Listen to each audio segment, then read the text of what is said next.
Welcome back everyone. UPPSC RO के लिए जो टेस्ट सीरीज चल रही है उसमें नेक्स्ट टेस्ट पर आज ये प्रैक्टिस करेंगे। इसमें हम करंट अफेयर्स के प्रश्नों पर, ठीक है। सारी जो करंट अफेयर्स है वो 30 जून के बाद की होगी, तो एग्जाम्स में आएगी। चलिए स्टार्ट करते हैं। चुनिंदा इंपॉर्टेंट प्रश्न है। क्वेश्चन नंबर 1 है, नाटो शिखर सम्मेलन 2025 का आयोजन किस शहर में हुआ? ठीक है, नाटो का पूरा नाम है नॉर्थ अटलांटिक ट्रीटी ऑर्गेनाइजेशन और हिंदी में उत्तरी अटलांटिक संधि संगठन। वर्तमान में इसमें कितने सदस्य हैं? 32 सदस्य हैं और इसका आयोजन हुआ है नीदरलैंड के हेग में। सी है इसका आंसर। देखिए, हाल ही में नाटो शिखर सम्मेलन 2025 नीदरलैंड के हेग में आयोजित हुआ। ठीक है, फुल फॉर्म है इसकी North Atlantic Treaty Organization, Hindi में उत्तरी अटलांटिक संधि संगठन। स्थापना हुई थी 4 अप्रैल 1949 को। मुख्यालय है इसका ब्रुसेल्स, बेल्जियम में। एक प्रकार का ये सैन्य संगठन है। वर्तमान में मेंबर यानी करंटली जो इसमें मेंबर कंट्रीज हैं वो हैं 32। ठीक है, और 2024 में स्वीडन इसमें हाल ही में शामिल हुआ। नाटो का उद्देश्य क्या है? उद्देश्य भी है इसका एक, ठीक है, इसके उद्देश्य हैं सामूहिक सुरक्षा प्रदान करना। ठीक है, एक देश पर हमला सभी देशों पर हमला माना जाता है। ठीक है, आर्टिकल इसका एक जो अनुच्छेद 5 है उसमें लिखा है। इसके अतिरिक्त शांति बनाए रखना, लोकतांत्रिक मूल्यों की रक्षा करना, सदस्य देशों की संप्रभुता, क्षेत्रीय अखंडता की रक्षा करना, आतंकवाद, साइबर अटैक और आधुनिक खतरों का मिलकर मुकाबला करना। इस टेस्ट सीरीज की आप फुल टेस्ट पीडीएफ से जुड़ सकते हैं। नंबर उस पर कॉल या व्हाट्सएप करके, पेड टेलीग्राम ग्रुप को ज्वाइन करके। क्वेश्चन नंबर 2 है, निम्नलिखित में से कौन सा जिला बिहार ऑर्डिनेंस फैक्ट्री कॉरिडोर के प्राथमिक जिलों में शामिल नहीं है? पूछ रहा है। बिहार ऑर्डिनेंस फैक्ट्री कॉरिडोर के प्राथमिक जिलों में शामिल है मुंगेर, कैमूर, बांका। शेखपुरा इसमें शामिल नहीं है, तो सी है इसका आंसर। देखिए, बिहार अब केवल अपनी ऐतिहासिक और सांस्कृतिक पहचान के लिए नहीं बल्कि आधुनिक हथियारों के निर्माण केंद्र के रूप में भी जाना जाएगा। बिहार राज्य में ऑर्डिनेंस फैक्ट्री कॉरिडोर स्थापित किया जाएगा। इस कॉरिडोर के लिए प्राथमिक रूप से जो चयनित जिले हैं वो हैं मुंगेर, कैमूर, बांका, जमुई और अरवल। इन पांचों का नाम याद रखिएगा। भविष्य में संभावित रूप से शामिल किए जा सकने वाले जो जिले हैं, भागलपुर है, मुजफ्फरपुर है, शेखपुरा और सारण। तो शेखपुरा था ऑप्शन में, उसको हटा दीजिए क्योंकि जो प्राथमिक जिले हैं वो हैं मुंगेर, कैमूर, बांका, जमुई और अरवल। का नाम याद रखिएगा। उज चेस कप मास्टर्स 2025 किसने जीता? इन्होंने जीता, इनका नाम क्या है? भारतीय ग्रैंड मास्टर प्रज्ञानंदा। ठीक है, ऑप्शन नंबर सी है इसका आंसर। ग्रैंड मास्टर प्रज्ञानंदा ने उज चेस कप मास्टर 2025 के रोमांचक अंतिम दौर में नोदिरबेक, अब्दुस तोरोब और जोबो खिर सिंडारोब जैसे शीर्ष खिलाड़ियों को पछाड़कर ये खिताब अपने नाम किया। उज चेस कप मास्टर्स 2025, और ये आयोजित कहाँ हुआ? ताशकंद, उज्बेकिस्तान में। इस तरह से प्रश्न बन सकता है। उज्जैस कप मास्टर 2025 ताशकंद, उज्बेकिस्तान में आयोजित हुआ और यह ग्रैंड मास्टर डी गुकेश या गुकेश डी ने जीता। तो पहला वाला स्टेटमेंट तो सही हो जाएगा। गुकेश डी ने नहीं जीता है, ये प्रज्ञानंदा ने जीता है। ठीक है, और इससे इन्होंने डी गुकेश के ऊपर इनकी रैंकिंग आ गई है। प्रज्ञानंदा की बात करें तो एक भारतीय शतरंज ग्रैंड मास्टर हैं ये, जो अपनी प्रतिभा और उपलब्धियों के लिए जाने जाते हैं। उन्होंने कम उम्र में ही शतरंज में महारत हासिल कर लिया और कई महत्वपूर्ण टूर्नामेंटों में जीत हासिल की है। फेयरफैक्स फाइनेंशियल होल्डिंग्स में अमिताभ कांत को किस पद पर नियुक्त किया गया है? निदेशक, प्रबंधक निदेशक, वरिष्ठ सलाहकार या निवेश प्रमुख? वरिष्ठ सलाहकार के तौर पर इनको नियुक्त किया गया है। सी है इसका आंसर। देखिए, Amitabh Kant Fairfax financial holdings में वरिष्ठ सलाहकार के रूप में नियुक्त हुए हैं। अमिताभ कांत ने हाल ही में भारत के G20 शेरपा पद से इस्तीफा दिया है। थोड़ा और जाने इनके बारे में। तो भारत के पूर्व G20 शेरपा रहे, कब से कब तक? 2022 से 2025 तक। कई एग्जाम्स में सवाल पूछा गया, जिसमें करंट अफेयर्स आती है। नीति आयोग के पूर्व CEO भी रहे ये, वर्ष 2016 से 2022 तक। क्वेश्चन नंबर 5 पर आ जाइए। हाल ही में समाचारों में रहा कटारागामा एसाला महोत्सव किस देश में आयोजित हुआ? ज़्यादा सही रहेगा, ठीक है, हुआ या होता है भी, ठीक है, ठीक है। कटारागामा एसाला महोत्सव किस देश में आयोजित होता है, जो हाल ही में समाचारों में रहा? श्रीलंका में आयोजित होता है ये, बी है इसका आंसर, कटारागामा एसाला। 26 जून 2025 को श्रीलंका में कटारागामा एसाला महोत्सव 2025 का भव्य शुभारंभ ध्वजारोहण समारोह के साथ हुआ। यह जो उत्सव है अपने आध्यात्मिक महत्व और अंतर धार्मिक सौहार्द के लिए प्रसिद्ध है। यह हिंदू, बौद्ध, मुस्लिम समुदायों के लिए एक सांस्कृतिक संगम का प्रतीक है, जिसमें श्रीलंका और भारत से हजारों श्रद्धालु भाग लेते हैं।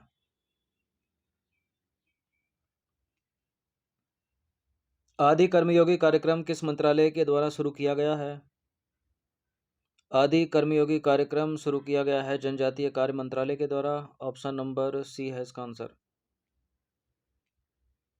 देखिए, केंद्र सरकार ने जनजातीय योजनाओं के प्रभावी कार्यान्वयन के लिए, क्या उद्देश्य है? जनजातीय योजनाओं के प्रभावी कार्यान्वयन के लिए आदि कर्मयोगी नामक एक नई पहल की शुरुआत की है। आदि कर्मयोगी का मुख्य उद्देश्य जनजातीय क्षेत्रों में योजनाओं की खराब क्रियान्वयन प्रणाली को दुरुस्त करना है। आयोजक मंत्रालय का नाम है जनजातीय कार्य मंत्रालय।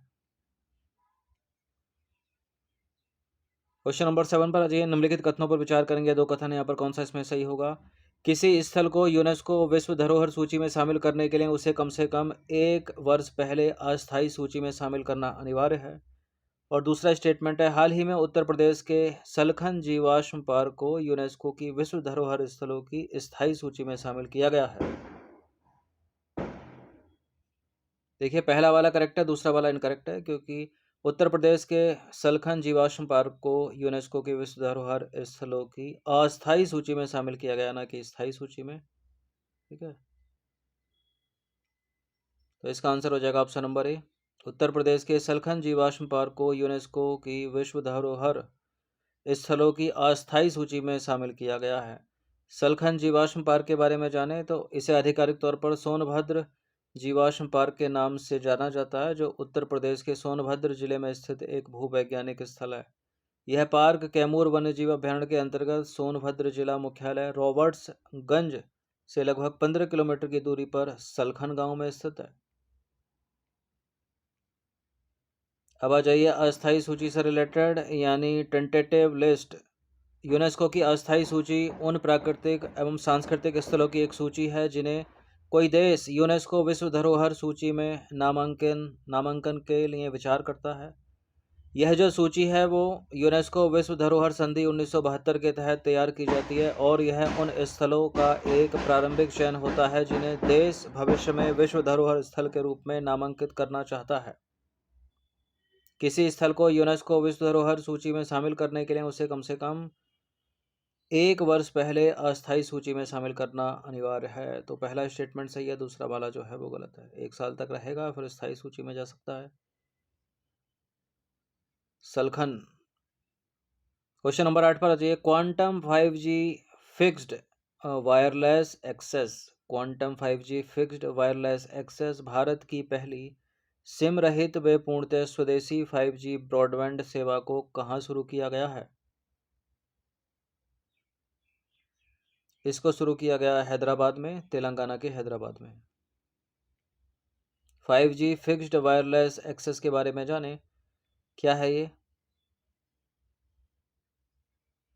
देखिए, quantum 5G fixed wireless access Bharat की पहली सिम रहित व पूर्णतया स्वदेशी 5G ब्रॉडबैंड सेवा है, जिसे हैदराबाद में शुरू किया है। यह 5G रेडियो तरंगों के जरिए फाइबर केबल या सिम कार्ड की जरूरत के बिना फाइबर जैसी हाई स्पीड इंटरनेट प्रदान करता है। ठीक है, BSNL ने, भारत संचार निगम लिमिटेड, BSNL ने हैदराबाद में quantum 5G fixed wireless access की सॉफ्ट लॉन्चिंग की है। यह एक सीमित लॉन्च है यानी सॉफ्ट लॉन्च है जिसका उद्देश्य ग्राहक अनुभव को बेहतर बनाना है। फील्ड फीडबैक के बाद इस सेवा का देश भर में वाणिज्यिक रूप से शुभारंभ किया जाएगा।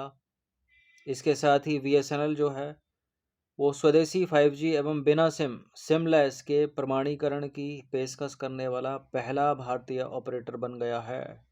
तो BSNL का नाम याद रखिएगा। क्वेश्चन नंबर 9 पर आ जाइए। निम्नलिखित कथनों पर विचार करेंगे। कथन कारण वाला ये सवाल है। कथन क्या है? भारत जो है विश्व की 70% से अधिक बाघ आबादी का आवास है। इसका कारण है वर्ष 2020 से 2024 के बीच बाघों के साथ संघर्ष में 382 मानव मृत्यु हुई, जिनमें से 111 केवल 2022 में दर्ज की गई। देखिए यहाँ कथन कुछ और कह रहा है, कारण कुछ और कह रहा है। भारत विश्व का 70% से अधिक बाघ आबादी का आवास है, करेक्ट है। और कारण में जो स्टेटमेंट है वो है 2020 से लेकर 2024 के बीच बाघों के साथ संघर्ष में 382 मानव मृत्यु हुई, जिनमें से 111 केवल 2022 में दर्ज की गई। दूसरा वाला भी सही है। अब ये दोनों के दोनों सही हैं, कथन और कारण दोनों सही हैं, लेकिन कारण कथन की सही व्याख्या नहीं करता है। सी है इसका आंसर। व्याख्या तो दूर दूर तक नहीं हो रही है। तो भारत जो है वो विश्व की 70% से अधिक आबादी का आवास है। आधिकारिक आंकड़ों के अनुसार वर्ष 2020 से वर्ष 2024 के बीच बाघों के साथ संघर्ष में 382 मानव मारे गए, जिनमें से 111 मानव केवल 2022 में मारे गए। क्वेश्चन नंबर 10 पर आ जाइए। निम्नलिखित में से किन तत्वों की मौजूदगी के कारण पानी पीने योग्य नहीं रहा है? फ्लोराइड, यूरेनियम, आर्सेनिक, तीनों इसमें शामिल हैं। डी है इसका आंसर 1 2 3। देखिए भूजल में यूरेनियम, आर्सेनिक, फ्लोराइड जैसे हानिकारक तत्वों की मौजूदगी के कारण पानी पीने योग्य नहीं रहा है।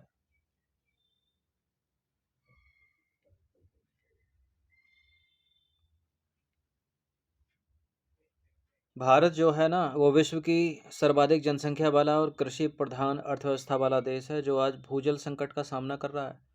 भारत विश्व का सबसे बड़ा भूजल उपभोक्ता देश है जो केवल कृषि के लिए ही ठीक है जो केवल कृषि के लिए ही लगभग 245 बिलियन क्यूबिक मीटर भूजल 2021 में निष्कर्षित कर चुका था, जो वैश्विक भूजल खपत का 25% है। वर्ष 2023 में भारत ने उपलब्ध कुल भूजल का लगभग 60% निष्कर्षण किया, जो संसाधनों के अनियंत्रित दोहन का स्पष्ट संकेत है। इतनी तीव्र गति से करोगे पृथ्वी के संसाधनों का दोहन तो कैसे करेगी वो उनका पुनर्भरण। क्वेश्चन नंबर 11 पर अजय, निम्नलिखित में से कौन सा या कौन से उपाय भूजल संकट को कम करने और दीर्घकालिक स्थिरता सुनिश्चित करने में सहायक हो सकते हैं? वनोन्मूलन कार्यक्रम, वनीकरण एवं मृदा संरक्षण, जलवायु अनुकूलन कृषि, फसल चक्रण को बढ़ावा देना, सूक्ष्म सिंचाई का विस्तार। ये मेंस का भी प्रश्न हो सकता है, ठीक है। और ये पहला भी है, इसमें दूसरा भी है, तीसरा भी है, चौथा भी है। इनके ऊपर एक एक दो दो लाइन लिखकर ठीक है अच्छा उत्तर लिखा जा सकता है। वनोन्मूलन कार्यक्रम नहीं होगा इसमें, क्योंकि ज़्यादा से ज़्यादा वृक्ष लगाने होंगे, वनीकरण करना होगा, मृदा का संरक्षण करना होगा। वनोन्मूलन का मतलब है कि पेड़ों को काटना। 1 2 3 4 वाला चुनिए, इसमें सारे तो सही हो नहीं सकते। 1 2 3 4 सी है इसका आंसर। देखिए निम्नलिखित उपाय भूजल संकट को कम करने और दीर्घकालिक स्थिरता सुनिश्चित करने में सहायक हो सकते हैं। क्या क्या? कम पानी वाली फसलों को प्रोत्साहन देना, फसल चक्रण को बढ़ावा देना, सूक्ष्म सिंचाई का विस्तार, नहरों का रखरखाव, बिजली सब्सिडी पर नियंत्रण, जल मूल्य निर्धारण, पारंपरिक जल निकायों का पुनरुद्धार कीजिए, सामुदायिक प्रबंधन, शहरी नियोजन, जलवायु अनुकूलन कृषि, वनीकरण व मृदा संरक्षण। ठीक है, वनोन्मूलन नहीं। क्वेश्चन नंबर 12 पर आ जाइए। द्वितीय एशियाई स्क्वैश ठीक है द्वितीय एशियाई स्क्वैश डबल चैंपियनशिप 2025 के संदर्भ में निम्नलिखित में से कौन सा कथन सही है? भारतीय स्क्वैश टीम ने द्वितीय एशियाई स्क्वैश डबल चैंपियनशिप 2025 में शानदार प्रदर्शन करते हुए तीनों खिताब जीत लिए। तीनों खिताब यानी पुरुष युगल, महिला युगल और मिश्रित युगल। इसका आयोजन हुआ था कुचिंग मलेशिया में। कुचिंग मलेशिया में हुआ या शिलोंग मेघालय में? पहला वाला तो सही है, दूसरा वाला भी सही है, दोनों के दोनों करेक्ट हैं, सी है इसका आंसर। क्यों है चर्चा में? क्योंकि भारतीय स्क्वैश टीम ने द्वितीय एशियाई स्क्वैश डबल चैंपियनशिप 2025 में शानदार प्रदर्शन करते हुए तीनों खिताब जीत लिए, पुरुष युगल, महिला युगल और मिश्रित युगल। दूसरी एशियाई स्क्वैश डबल चैंपियनशिप 2025 का आयोजन मलेशिया के कुचिंग में हुआ था 23 से 26 जून 2025 तक। आयोजक कौन कौन है? मलेशिया स्क्वैश रैकेट एसोसिएशन और साराबाग स्क्वैश रैकेट एसोसिएशन। तो ये तो दूसरी जीती तीनों फॉर्मेट में। और पहली पूछ ले तो पहली हुई थी पिछले साल जुलाई में, ठीक है, 2024 में। वो कहाँ हुई थी? मलेशिया के जोहोर में, ठीक है। उसमें तीनों फॉर्मेट में नहीं, उसमें 2 फॉर्मेट में भारत जीता था। 13वां प्रश्न है, एशियाई अवसंरचना विकास, एशियाई अवसंरचना निवेश बैंक यानी AIIB की नई अध्यक्ष कौन नियुक्त की गई हैं? इन्हीं को नियुक्त किया गया है और इनका नाम है जोउ जियाई। ऑप्शन नंबर सी है इसका आंसर। जिन लिकुन तो पहले अध्यक्ष थे जब ये बैंक बना था, तो उसके। देखिए, चीन की उप वित्त मंत्री रही हैं ये। जोउ जियाई को एशियाई अवसंरचना निवेश बैंक यानी AIIB की नई अध्यक्ष नियुक्त किया गया है। एशियाई अवसंरचना निवेश बैंक के बारे में जाने तो इसकी स्थापना हुई थी जनवरी 2016 में। मुख्यालय है इसका चीन के बीजिंग में। प्रथम अध्यक्ष थे इनके जिन लिकुन। और कुल सदस्यों की बात करें तो भारत सहित 110 इसमें सदस्य देश हैं जून 2025 तक। बोनालू फेस्टिवल, हाल ही में समाचारों में रहा बोनालू महोत्सव निम्नलिखित में से किस राज्य का पारंपरिक लोक पर्व है? ये है तेलंगाना का। ऑप्शन नंबर सी है इसका आंसर। देखिए, 26 जून 2025 को हैदराबाद तेलंगाना स्थित ऐतिहासिक गोलकोंडा किले में स्थित श्री जगदम्बा महाकाली मंदिर से बोनालू महोत्सव 2025 की आधिकारिक शुरुआत हुई। ठीक है, तो तेलंगाना हैदराबाद का नाम याद रखिएगा। क्वेश्चन नंबर 15 है और अंतिम प्रश्न है और मोस्ट इंपॉर्टेंट प्रश्न है। 17वें ब्रिक्स शिखर सम्मेलन 2025 का आयोजन कहाँ हुआ? 17वें ब्रिक्स शिखर सम्मेलन 2025 का आयोजन हुआ रियो डी जेनेरियो ब्राजील में। और 16वां पूछ ले तो रूस के कजान में। 18वां अगर पूछ ले तो आने वाला जो वो कहाँ होगा? वो होगा भारत में। तो भारत के प्रधानमंत्री ने ब्राजील के रियो डी जेनेरियो में आयोजित 17वें ब्रिक्स शिखर सम्मेलन में भाग लिया, जिसकी थीम थी अधिक समावेशी और सतत शासन के लिए वैश्विक दक्षिण सहयोग को सुदृढ़ बनाना। प्रधानमंत्री ने इस अवसर पर रियो डी जेनेरियो घोषणा पत्र पर हस्ताक्षर किए। भारत वर्ष 2026 में यानी अगले वर्ष ब्रिक्स की अध्यक्षता संभालेगा और 18वें ब्रिक्स शिखर सम्मेलन की मेजबानी करेगा। तो 15 प्रश्न थे ये इंपॉर्टेंट, प्रैक्टिस कर लीजिएगा इनकी 1 से 2 बार। फुल टेस्ट सीरीज PDF से आप जुड़ सकते हैं, नंबर इस पर कॉल या व्हाट्सएप करके। धन्यवाद।